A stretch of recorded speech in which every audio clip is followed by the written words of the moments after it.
इतिहास साक्षी है कि पुण्य भूमि भारत की गाथा भारत की अस्मिता, गौरव और राष्ट्रीय स्वाभिमान के लिए विदेशी आक्रांताओं से संघर्ष की महान गाथा है। बर्बर आक्रांताओं ने भारत की आत्मा पर चोट करने और भारत का अपमान करने के लिए हमारी संस्कृति और आस्था के केंद्रों को ध्वस्त किया। सोमनाथ, काशी, मथुरा और अयोध्या के मंदिरों का तोड़ा जाना आज भी भारत की स्मृतियों में जीवित है। सन 1528 में अयोध्या में भगवान श्री राम के मंदिर का मुगल आक्रांता बाबर द्वारा तोड़ा जाना ऐसी ही एक अक्षम्य घटना थी जिसने सीधे भारत के सम्मान और आत्मा पर चोट की थी। कारण साफ था, अयोध्या के श्री राम के मंदिर पर आक्रमण भारत की आत्मा पर आक्रमण था। जहां हर भारतीय के रोम रोम में राम बसते हैं, वह भारत यह अपमान कैसे सहता। राम मंदिर पर आक्रमण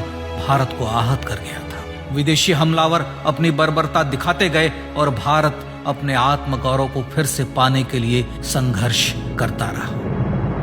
भारत रामलला के जन्म स्थान पर बाबर के नाम पर बने एक ढांचे को देखता और उसे हटाने का संकल्प लेकर शक्ति संजोया करता। हिंदू समाज आत्मसम्मान के रण में डटा रहा और लगातार हमलावरों द्वारा बनाए गए बाबरी ढांचे को हटाने के लिए लड़ता रहा। सरयू कई बार रक्त से लाल हुई। कभी स्थानीय शासकों ने तो कभी साधु संतों और राम भक्तों ने राम जन्मभूमि की मुक्ति के लिए अपने प्राणों की आहुति दी। 74 बार युद्ध हुए। हम कुछ मोर्चे हारे, पर रण जीतने का संकल्प कभी कम नहीं हुआ। हिंदू समाज तलवारों से रक्त रंजित हुआ, पर उसने हार नहीं मानी। उसका संकल्प अजेय था।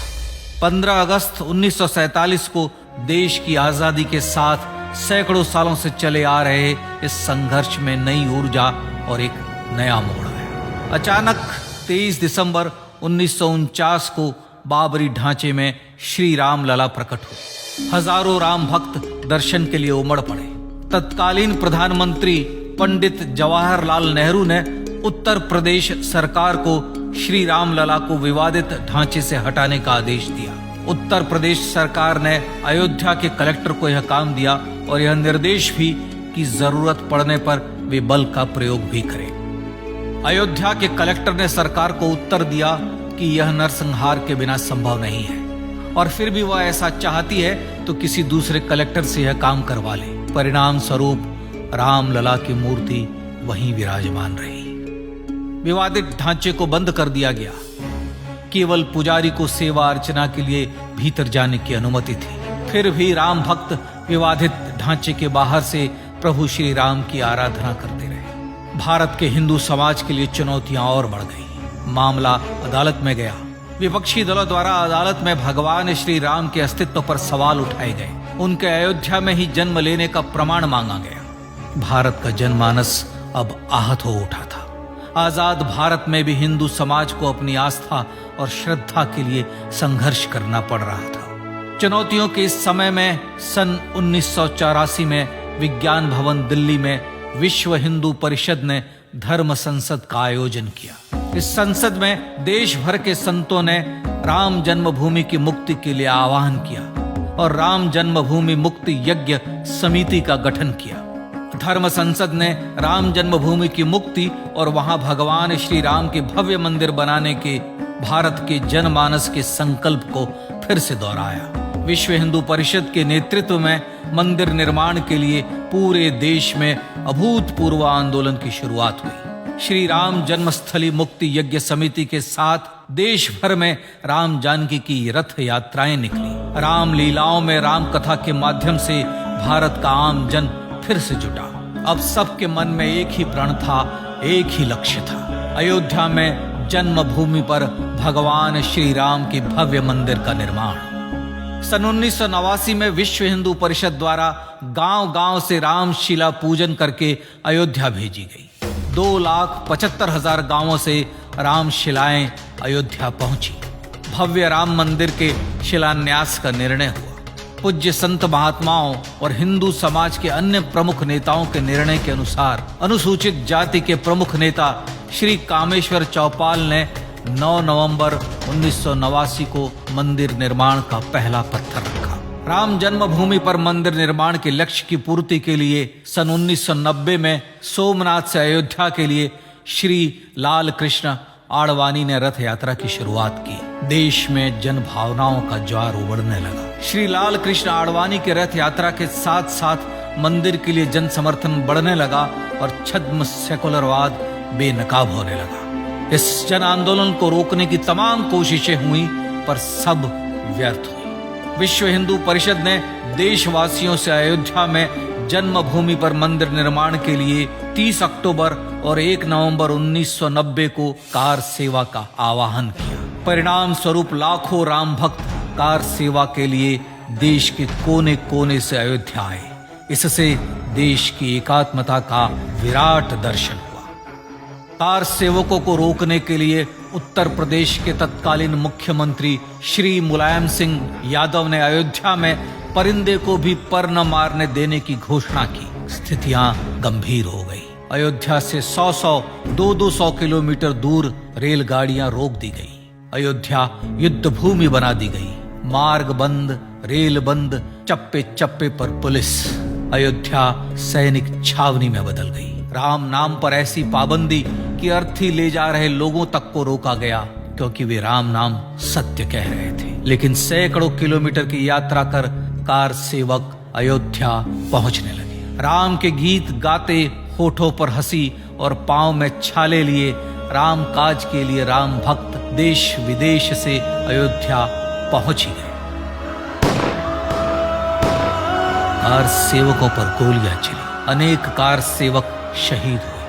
आजाद भारत में जन्मभूमि पर राम मंदिर के लिए कार सेवकों ने फिर एक बार अपना बलिदान दिया, पर कार सेवकों ने विवादित ढांचे पर भगवा ठहरा ही दिया और इस तरह कार सेवा सफल हुई। श्री राम जन्मभूमि आंदोलन ने भारत की सुप्त आत्मा को झकझोर कर जगा दिया था। विश्व हिंदू परिषद ने फिर एक बार 6 दिसंबर 1992 को कार सेवा का आह्वान किया।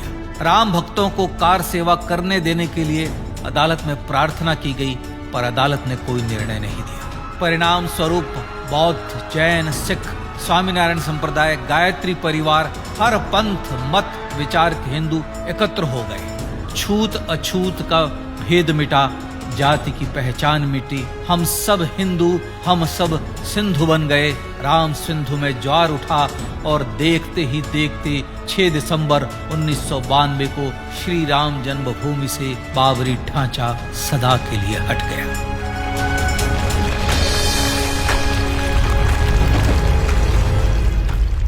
यह क्षण शौर्य, न्याय और सत्यमेव जयते का क्षण था। यतो धर्मस्ततो जय का क्षण था। पर संघर्ष की गाथा यहां जाकर भी नहीं रुकी।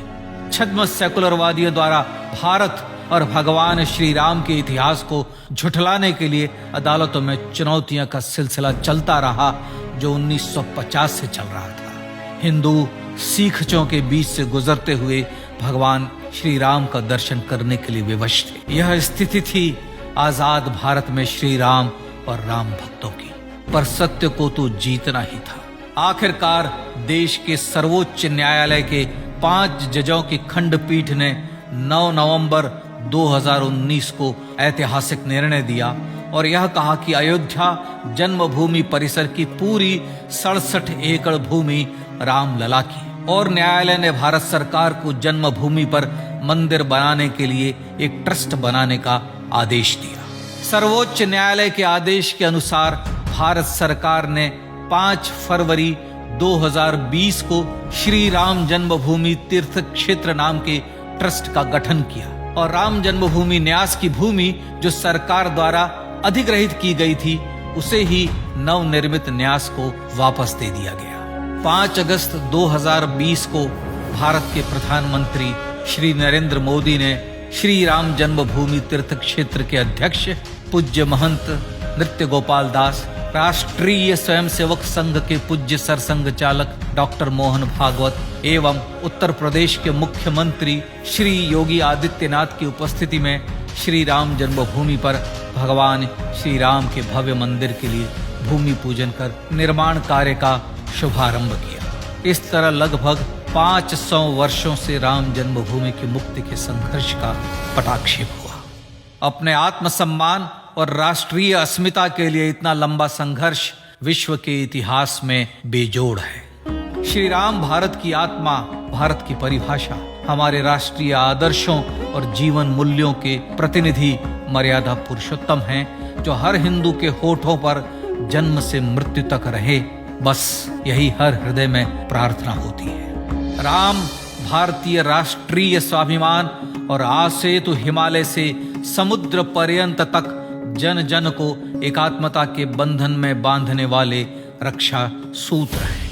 अयोध्या स्थित श्री राम जन्मभूमि पर बाबर का हमला वास्तव में भारत के स्वाभिमान और राष्ट्रीयता पर हमला था। प्रधानमंत्री श्री नरेंद्र मोदी द्वारा श्री राम जन्मभूमि पर राम मंदिर का पुनः निर्माण न केवल बाबरी मानसिकता का पराभव है, बल्कि संपन्न, सुखी, सुसंस्कृत, सर्वशक्ति संपन्न स्वराष्ट्र का सूर्योदय भी है। यह उस राम राज्य की दिशा में वह कदम है जिसकी अभिलाषा राजराजेंद्र चोल, कृष्णदेव राय, छत्रपति शिवाजी महाराज से लेकर महात्मा गांधी तक ने की थी।